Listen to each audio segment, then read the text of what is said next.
प्राचीन काल में बंगाल में एक राज्य था कृष्णनगर। इस राज्य के लोग शांति प्रिय थे।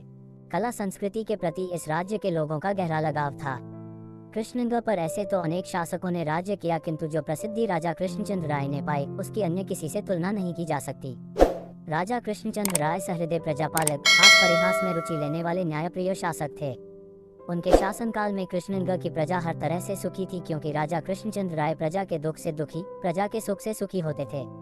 इस संग्रह की कहानी गोपाल ने दी महाराज को सीख इस किंवदंती की पुष्टि करती है।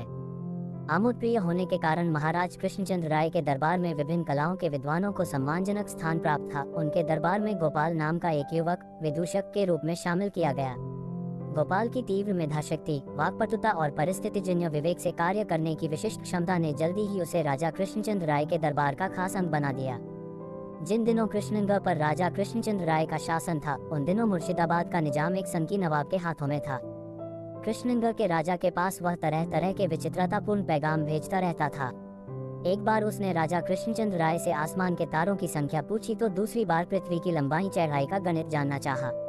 इस तरह के विचित्रतापूर्ण सवालों को हल करने में गोपाल की चतुराई काम आती थी। इस कारण अपने जीवन काल में ही गोपाल किंवदंती बन गया था। आज भी बंगाल के गांवों में लोगों को गोपाल भानर की चुटीली कहानियां कहते सुनते देखा जा सकता है। इन कहानियों में व्यंग्य है, हास्य है, रोचकता है, चतुराई है, न्याय है और है सबको बुदबुदा देने वाली शक्ति। ठीक वैसी जैसी अकबर बीरबल की कहानियों में है, मुल्ला नसीरुद्दीन या शेख चिल्ली की कहानियों में है। इन कहानियों से सूझ भी मिलती है और आत्मा का संगीत भी। अशोक महेश्वरी।